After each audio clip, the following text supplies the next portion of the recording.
इस न्यूज के प्रायोजक है RSM यूनिटी डेवलपर्स। सिर्फ 21,000 में बुक करें 1 BHK फ्लैट, मजरेवाड़ी, सोलापुर। आजादी बचाओ न्यूज चैनल में सभी दर्शकों का स्वागत है। महाराष्ट्र लोकल बॉडी इलेक्शन के चुनाव 31 जनवरी 2026 तक सुप्रीम कोर्ट ने यह कहा है कि 31 जनवरी 2025 तक सारे लोकल बॉडीज के इलेक्शन होने चाहिए, क्योंकि पूरे महाराष्ट्र भर में आरक्षण को लेकर बहुत सारे इलेक्शन यहाँ पर रुका हुआ था। पंचायत समिति, नगर परिषद, नगर पालिका, महानगर पालिका और जिला परिषद, इन पांचों स्थानीय स्वराज्य संस्था के जो सारे चुनाव थे वो रुक गए थे, लेकिन सुप्रीम कोर्ट ने साफ कह दिया है कि 31 जनवरी 2026 तक सारे चुनावों को लिया जाए। सोलापुर शहर महानगर पालिका की अगर हम बात करेंगे तो सोलापुर महानगर पालिका में 2017 में चुनाव हुआ था, 2022 में चुनाव होना था, लेकिन वो चुनाव हो नहीं पाया। लेकिन अब कुछ ही दिनों में चुनावों का ऐलान हो जाएगा। तो सोलापुर के अंदर सबसे हॉटेस्ट सीट मानी जाने वाली प्रभाग क्रमांक 14, जहां पर 4 नगर सेवक पहली बार AIMIM पार्टी से चुनावी मैदान में उतरे थे, लेकिन उसमें से 3 लोग जो है यहाँ पर चुने गए थे, एक को टिकट नहीं दिया गया था। तो सोलापुर महानगर पालिका की अगर हम बात करेंगे तो पिछले बार बीजेपी पहली बार सत्ता में आई थी। इस बार क्या कुछ होगा, क्योंकि कहा यह जा रहा है कि सोलापुर महानगर पालिका में बीजेपी की जो है पूरी फुल ताकत यहाँ पर उन लोगों को मिली है, क्योंकि 3 MLA यहाँ पर उनके आ चुके हैं। तो आज हमारे साथ प्रभाग क्रमांक 14 के माजी नगर सेवक रियाज खरादी हैं, जो AIMIM के फ्लोर लीडर भी कहे जाते हैं, क्योंकि उन्होंने जो है सभागृह नेता बनकर बहुत सारे विषयों को मांडा था अपनी सभागृह में। लेकिन इस बार क्या वो चुनावी मैदान में उतरेंगे, क्या कुछ उनका सफर रहा, उनके साथ हम बातचीत करने के लिए यहाँ पर मौजूद है। सर, सबसे पहले आपका आजादी बचाओ न्यूज चैनल में बहुत बहुत स्वागत है। पहला सवाल, 2017 में चुनाव हुआ तो क्या कुछ उसमें आपने काम किया, कितना बजट आपने लाया था और क्या कुछ काम किया? औज़ बिल्लाहि मिनश शैतानिर रजीम, बिस्मिल्लाहिर रहमानिर रहीम। आज़ादी बचाओ के सभी दर्शकों को मेरा सलाम, आदाब, नमस्ते। 2017 में हमको MIM से टिकट दिया गया था और अल्लाह ताला ने MIM को जरिया बनाया। MIM की वजह से हमको इज्जत, शोहरत, दौलत सब कुछ मिली। और जो इज्जत इस प्रभाग के लोगों ने मुझे दी, वो लोग फक्र से कह सकते हैं कि रियाज खरादी हमारा लीडर है। हमको रियाज खरादी पर नाज है, क्योंकि ऐसे कई मुद्दे थे और ऐसे कई मसले थे प्रभाग के जो किसी नगर सेवक ने 50 सालों में नहीं उठाया। वो काम मैंने किया। इकबाल मैदान का मसला आया, इकबाल मैदान का सब में पहले विषय आया कि इकबाल मैदान की जगह बार एसोसिएशन को देने के लिए बीजेपी ने ठराव लाया, और ठराव भी कैसा कंफ्यूजन वाला। इकबाल मैदान नाम नहीं था, सिर्फ विषय ऐसा था कि पाच्चापेट की खुली जगह ये बार एसोसिएशन को देने को ये सभा मान्यता देने वाली है। तो मैंने जैसे ही मैं एजेंडा पढ़कर जाने वाले नगर सेवकों में से है, मैं ऐसे ही उठकर सभागृह को नहीं जाता था। मैं एजेंडा जब पढ़ा तो मैंने इस सिटी सर्वे से इंक्वायरी किया। हमारे दोस्त ने बताया कि सिटी सर्वे इकबाल मैदान का है। तो इकबाल मैदान का जब है तो मैं इसकी पूरी मालूमात लेकर इसकी प्रेस कॉन्फ्रेंस लिया। प्रेस कॉन्फ्रेंस लेने के बाद हमारे आयुक्त ने मुझे बुलाया और पूछा कि रियाज भाई क्या मसला है। मैं बोला, सर ये शासन की जगह है और शासन की जगह को हैंडओवर मकबूल साहब मोड़कर ने शासन को हैंडओवर किया है, महापालिका को नहीं किया है। हम इसको जगह के ठहराव ले ही नहीं सकते। तो ढाकने साहब ने कहा ठीक है, तुम विषय ये सभागृह में लो और इसको दफ्तरी दाखिल करते। तो जब मैं प्रेस कॉन्फ्रेंस लेने के बाद हमारे नगर सेवकों को मालूम हुआ कि इकबाल मैदान का विषय है, तो मेरे को क्रेडिट नहीं मिलना बोलकर इनको कुछ मालूमात तो थी नहीं, सभागृह में चिल्ला पुकारा कर रहे थे कि ये जगह इसकी है, उसकी है। और ये विषय दफ्तरी दाखिल हुआ मेरी वजह से। और प्रभाग में के कई उद्यानों का विषय आया कि ये फला संस्था को 1 रुपए किराए पर दो, लेकिन मैंने आवाज उठाकर उस मैदानों को अपने प्रभाग के लोगों के लिए रिजर्व रखा। ये काम मैंने किया। और ऐसे कई विषय थे, मैं कभी भी सेकुलर बोलकर काम किया हो, कभी कम्युनल बात नहीं किया। MIM से चुनकर भी आया तो सभी समाज के विषय पर बोला हो। और बजट की जहां तक बात है तो सब में ज्यादा बजट लाने वाला मुस्लिम नगर सेवक मैं हूं। मैं जो भी बात करूंगा मैं पुरावे से करता हूं, कभी बोगस बात नहीं करता, कभी खुद की बड़ाई नहीं करता। मैं आपको बताता हूं कि किस किस तरह से हमको बजट मिला था। 2017 और 18 में हमको 20 लाख रुपए बजट दिया गया था, भांडवली निधि जिसे कहते हैं। अभी आज लोगों को मालूम भी नहीं कि क्या चल रहा है। तो ये जो बजट मिला था 20 लाख रुपए, तो 7 लाख रुपए मैंने कुरैशी गली यहाँ पर 6 इंच लाइन निकालकर 9 इंच लाइन डालने के लिए 7 लाख रुपए बजट दिया, और उसी पर ड्रेनेज लाइन डालने के बाद 8 लाख रुपए का बजट रास्ता करने के लिए कुरैशी गली में दिया। तो ये 7 लाख रुपए का जब ड्रेनेज काम शुरू हुआ, किस तरह हमारे नगर सेवकों ने मुझे तकलीफ दी, मैं आज आपको बताता हूँ। नगर सेवक बनना आसान नहीं। आज कुछ भी लोग उठ रहे हैं कि मैं नगर सेवक बनता, नगर सेवक बनना इतना आसान नहीं है। जब ये काम शुरू हुआ, हम तो नए नए थे, वो ठेकेदार ने मैन्युअली खोदने के बजाय जेसीबी लगाकर खोदा। कुछ लोगों के लाइन टूट गए नल के, तो हमारे साथ में काम करने वाले हमारे आपा, हमारे भाई, ये जाकर वहां के लोगों को बोले तुम्हारे नल तोड़ा, रियाज करा दी। अरे रियाज करा दी क्या, ठेकेदार है क्या? नल टूटे तुम्हारे, तुम उनको काम करने मत दो। इतनी तकलीफ हुई काम करने के लिए, लेकिन जब से वो काम हुआ है, हमेशा वहां पर खून का पानी बहता था ड्रेनेज में से, लाल पानी। तो ये ड्रेनेज का प्रॉब्लम बेगमपेट का मैंने सॉल्व किया है। उसके बाद जब रास्ते का काम चालू हुआ, तो वहां के उनके कार्यकर्ताओं को, उनके चमचे लोगों को सिखाकर वो काम बंद पड़ा। वो ठेकेदार है ना, भाग कर गया, काम नहीं करता बोलकर, वर्क ऑर्डर है, सब कुछ था, वो ठेकेदार भाग कर गया।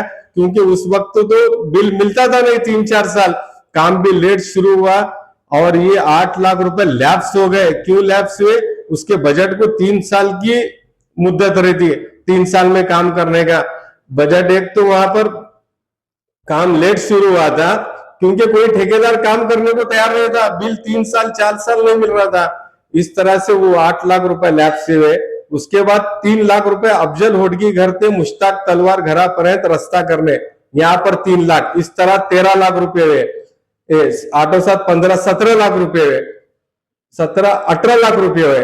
और 2 लाख रुपए सोलापुर में ओपन जिम लाने वाला पहला नगर सेवक हूं मैं। ओपन जिम सुभाष उद्यान में, अपना बगीचा किसी के गले में ना जाए, किसी के मुंह में ना पड़े, कोई कब्जा ना करे, इसके लिए वहां पर पहला ओपन जिम बनाने वाला रियाज करा दिया है। इस तरह से 20 लाख बजट हुआ।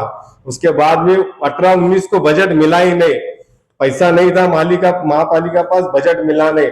उसके बाद 19-20 को 25 लाख रुपए मिले। ड्रेनेज लाइन पर सबसे ज्यादा खर्चा करने वाला नगर सेवक रियाज करा दिया ड्रेनेज लाइन पर। और मैं ये कुछ हमारे जो अलीबाग के शाने लोग बोलते, अलीबाग के शाने क्या बोलते, परवाग में काम कुछ नहीं हुआ, नगर सेवक काम नहीं करा, विकास कुछ नहीं हुआ। जितना तीनों नगर सेवकों का बजट है, उतना मैंने ड्रेनेज लाइन पर खर्चा किया है। 10 लाख रुपए 19-20 के बजट में शनिवार पे ड्रेनेज लाइन, 5 लाख रुपए पाचपेट अचकल घर पाठीमागे ड्रेनेज लाइन टाकणे व ठिकठिकाणी नवीन चेंबर बांधणे, 1.5 लाख रुपए खुर्शीद घर ते काकणटीकर घरापर्यंत ड्रेनेज लाईन टाकणे, 1.5 लाख रुपए शफी मैदरगीकर खलीफा तजमुल कुरेशी घरापर्यंत ड्रेनेज लाईन टाकणे, 2 लाख रुपए लोनावत दुकान ते टंगसान लॉक, ये मेरे सामने का, यहाँ पर 2 इंच पानी की लाइन थी, वो निकाल कर 4 इंच पानी की लाइन मैंने डाला हूँ। 5 लाख रुपए लायक पान वाले घर ते भेड़ वाले मामा घरापर्यंत ड्रेनेज पेवर टाकणे। इस तरह से 19-20 का 25 लाख रुपए, उसके बाद 20-21 का 20 लाख रुपए, 14 लाख रुपए का रस्ता साने गुरुजी हॉल ते माजी नगरसेवक हरून शेख घरापर्यंत 14 लाख रुपए, 6 लाख रुपए राहुल गांधी झोपड़पट्टी, यहाँ तो ड्रेनेज लाइन ही नहीं थी, अपना एरिया हार्ट ऑफ सिटी, लेकिन यहाँ पर ड्रेनेज लाइन नहीं थी। नवी ड्रेनेज लाइन मैंने डाला, लोग मैला अपने हाथ से निकालते थे, ओपन गटर थे। इस तरह 20 लाख। उसके बाद में सब में बड़ा खेल, जब मैं नगट नेता बना तो मालूम हुआ कि बजट लोगों का किस तरह काटा जाता है। ये लोग आम नगर सेवकों को 20-25 लाख रुपए देते थे, और ये जो 4-5 जो बाहुबली नगर सेवक थे, ये 75 लाख 70 लाख रुपए लेते थे। जब मुझे ये बात मालूम हुई तो मैं बजट को विरोध करने लगा, तो मुझे बोले नहीं रियाज भाई, आपको भी 75 लाख दे दे, मेरे को भी 75 लाख दिए। 20 लाख रुपए पेंटर चौक थे भारतीय चौक 12 इंच लाइन टाकणे, 20 लाख रुपए। 10 लाख रुपए एजाज मनियार घर ते रशीद पटेल घरापर्यंत, क्या रशीद कॅप्टन घरापर्यंत ड्रेनेज लाईन टाकणे, 10 लाख। 30 लाख, 10 लाख रुपए जिंदाशा मजार हॉस्पिटल ते एक गोटे सार्वजनिक शौचालय, यहाँ पर हर जुमेरात जुम्मा को महिला पानी बाहर आता था, वहां का काम मैं कर लिया। वहां जो तकलीफ थी, लोग जो क्या तकलीफ दिए, ये इलेक्शन के स्टेज में बोलूंगा मैं कौन कैसी तकलीफ दिया। वहां की ड्रेनेज लाइन मैं डाला। उसके बाद में 10 लाख आसरा चौक, ये बोम का मारे कि आसरा चौक को रस्ते को पैसे दिया। हाँ मैं दिया, मेरे परबाग में नहीं था। वहां की मस्जिद के मुतवल्ली मेरे पास आए थे कि चलने को रास्ता खराब है, यहाँ पर कोई नगर सेवक ध्यान नहीं देता, मस्जिद को जाने पैर में तकलीफ होती, तो 10 लाख रुपए वहां दिया। 4 लाख रुपए अजमेर साड़ी, 5 लाख रुपए बादशाह पान वाले घर थे शिलार घरापर्यंत ड्रेनेज लाइन नवी डाला में, इकबाल मैदान रास्ता करने। और सब में जो मैं आपको बताता हूँ, सेंट्रल हॉस्पिटल को आरओ प्लांट, पेशेंटों को पानी पीने की मशीन मैं दिया हूँ 2 लाख रुपए की। इस तरह के कई काम और बड़े बड़े काम बताता हूँ। 15 लाख रुपए नगरोत्थान योजना, पानी का प्रॉब्लम था पाचापेट में, तो नई लाइन पानी की, तुम बताओ एक भी नगर सेवक अगर कभी पानी की पाइपलाइन या ड्रेनेज पर 10 लाख रुपए भी खर्चा किया होगा तो मैं उसके खिलाफ नहीं डरूंगा, उसको पाटिंबा देकर उसका काम करूंगा। 10 लाख रुपए सानी गुरुजी, 5 लाख रुपए पीर अहमद शेख नगर सेवक वाल कंपाउंड थे पिटाची गिरनी 5 लाख।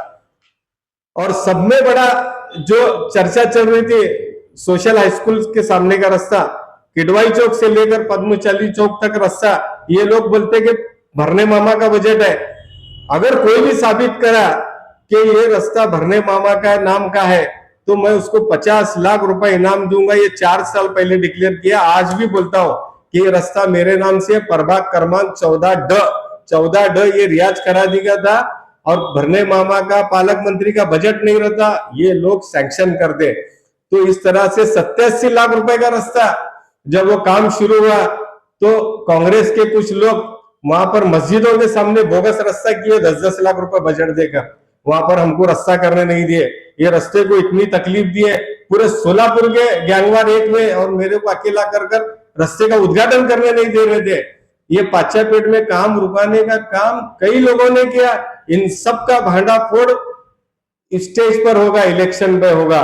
और उसी तरह अमृत योजना सबने बढ़ा, तो अभी मैं तुमको बताता हूँ अमृत योजना, ये किसको मालूम भी नहीं। पाचापेट के ड्रेनेज का जो मसला हल हुआ अमृत योजना से हुआ। ये अमृत योजना जा रही थी लेंडकी नाले से, मेरे को हमारे एक दोस्त ने बताया, हमारे इंजीनियर लोगों ने भी मेरे को गाइडलाइन किया। उन्होंने बताया कि रियाज भाई पाचापेट के ड्रेनेज का मसला हल करना रहा तो अमृत लाइन को तुम्हारे यहाँ तक खींच कर लो, मैश प्लास्टिक तक, जेल रोड तक, सब मसले हल होंगे। मैं जाकर आयुक्त साहब से बात कर ड्रेनेज लाइन की अमृत योजना हमारे एरिया में लाया। इस तरह से ऐसे कई माइनॉरिटी का फंड्स किसी को मालूम नहीं, माइनॉरिटी में कभी ये लोग लेटर नहीं दिए, इनको कुछ मालूम नहीं, माइनॉरिटी का फंड्स भी मिलता। और उसके बाद में कल्याणी टावर से लेकर पानगल स्कूल तक स्मार्ट सिटी में रास्ता मैं कर लिया। ये ऐसे कई काम है जो स्कीम्स के नाम नहीं मालूम नगर सेवकों को। ये 87 लाख रुपए का जो रास्ता बनाया है, ये नागरिक दलितेतर योजना है। ये बीपीएल बोले तो ये बीडी वालों के कार्ड जमा कर मैंने रास्ता बनाया है। और ये लोग क्रेडिट लेते हैं और कुछ शाने बोलते काम नहीं हुआ, काम नहीं हुआ तो क्या ये जादू से काम हुआ क्या। अब मैं जितने जितने नाम बोला उनके घरों के साथ बोला, चलो वहां पर जाकर इंक्वायरी करते हैं, ड्रेनेज लाइन हुई नहीं हुई, रास्ता हुआ नहीं हुआ। और अभी कोई भी इलेक्शन को ठहर, देखो सबको आजादी है, किसी को हम बोल नहीं सकते कि मत ठहरो, लेकिन कुछ लोग अच्छा सोशल वर्क भी करते हैं कि मैं सोशल वर्क करता हूं, करने दो, सोशल वर्क करो, लोगों की खिदमत करो। लेकिन आज के हालात ऐसे हैं, तुम्हारा एक नगर सेवक 10 पर भारी होना चाहिए, क्योंकि फुल फॉर्म में पूरी मेजॉरिटी सी बीजेपी यहाँ बैठने वाली है। तुम्हारे हाल का बेहाल होगा, तुम्हारे प्रभाग का। ये लोग यहाँ पर रहने वाले हिंदुओं को भी नहीं छोड़ते, यहाँ मुस्लिम है बोलकर बजट नहीं देते, लेकिन यहाँ के हिंदुओं के पर भी अत्याचार होता, उनको भी तकलीफ होती रास्ते ड्रेनेज की। तो मैं ये वोट तुम्हारे वोट के मालक है, किसी को भी वोट करो, लेकिन सोच समझ कर वोट करो। ये सोशल वर्क, साड़ियां बांटने से, फॉर्म भरने से नगर सेवक बनने वाला नहीं, ये अभ्यास नगर सेवक का काम है। तुम रियाज कराजी को नहीं देना चाहते मत दो, लेकिन तुम्हारा एक नगर सेवक 10 नगर सेवकों पर भारी होना चाहिए, ऐसे नगर सेवकों को चुनकर। आपने लगभग बताया कि 2017 से 2022 तक सारे कामों का अपने लेखा जोखा सामने रखा, हम ये जानना चाहते हैं कि बहुत सारे नागरिकों की समस्या थी, जब कभी आपको फोन लगाते थे तो आप जो है नागरिकों को उलट सुलट बातें करती थी, ऐसा उनका आरोप।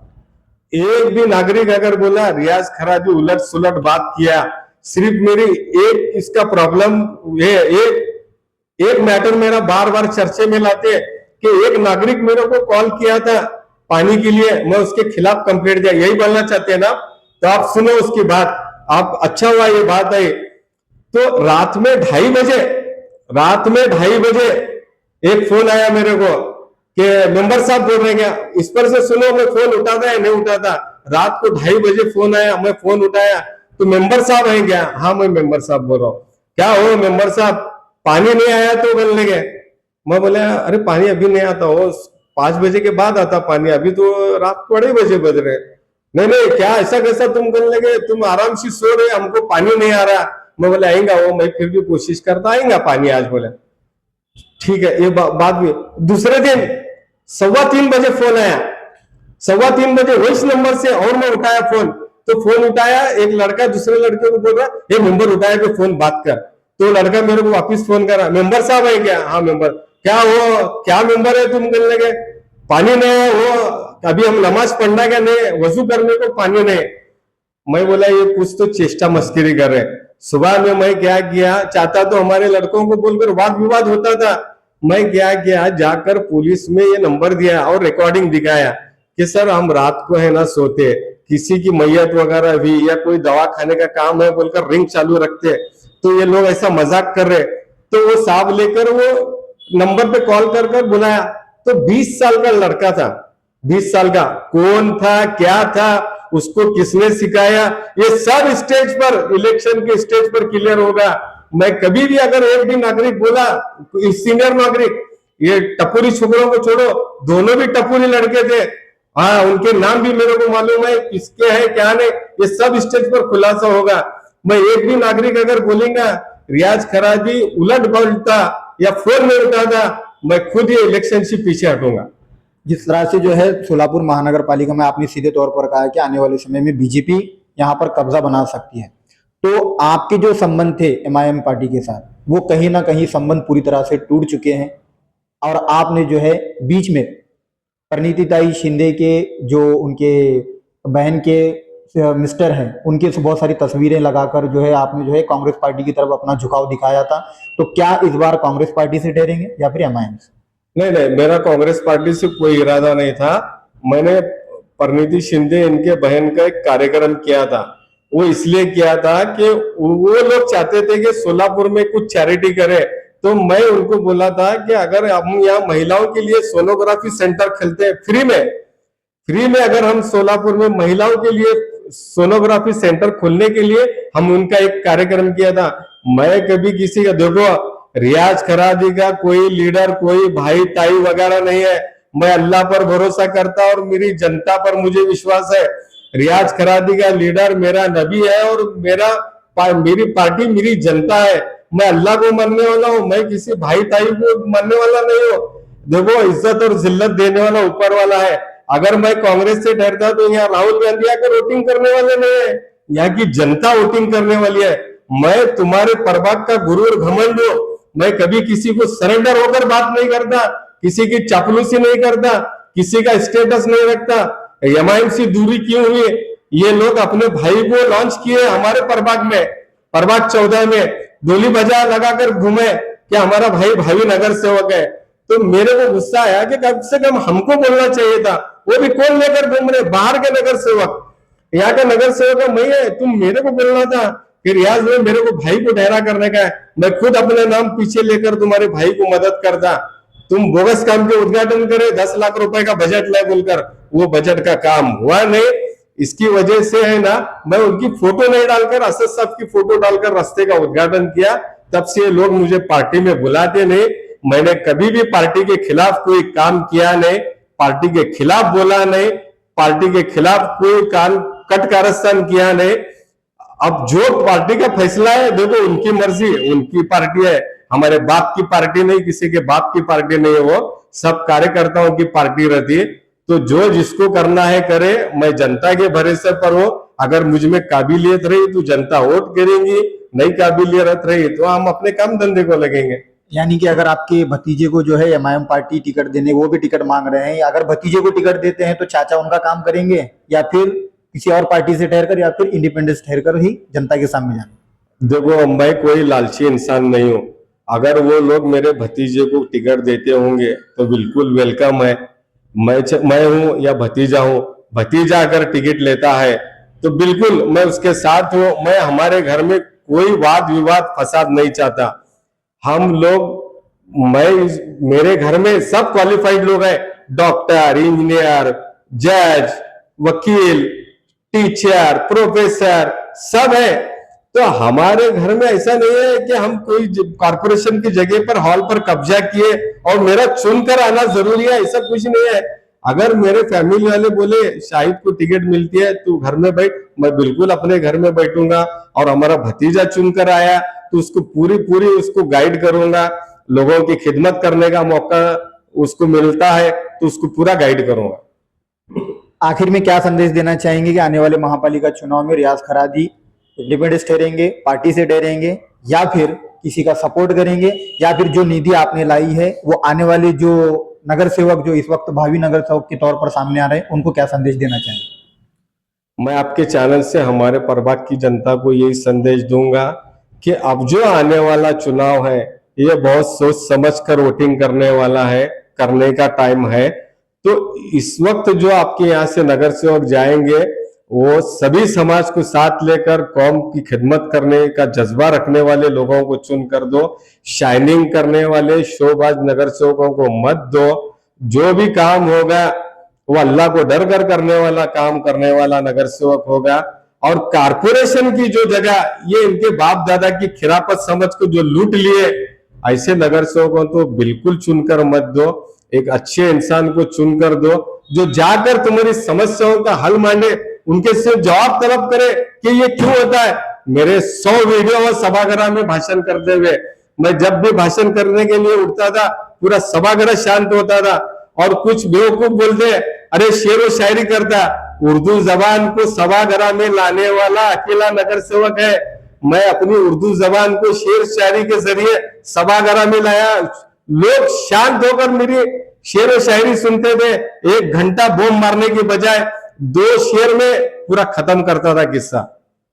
तो आखिरी संदेश ये आपने सुना कि जिस प्रकार से जो है सोलापुर महापालिका चुनाव में जो आने वाले नगर सेवक हैं, भावी नगर सेवक जो होते हैं, किस प्रकार से काम करना चाहिए वो भी इन्होंने बताया। और कितने सारी निधियों का, कितने सारे बजट का जो है इन्होंने यहाँ पर काम किया वो भी अपने सामने रखा। इसी तरह से प्रभाग क्रमांक 14 के और 2 नगर सेवक, 2-3 नगर सेवक है, उनसे भी हम जानेंगे कि उन्होंने अपने प्रभाग में क्या कुछ काम किया, आने वाले समय में किस पार्टी से वो ठहर कर चुनाव लड़ेंगे और जनता की सेवा किस प्रकार से करेंगे। कैमरा पर्सन के साथ मैं आकिब मड़की, आजादी बचाओ न्यूज के लिए। जय।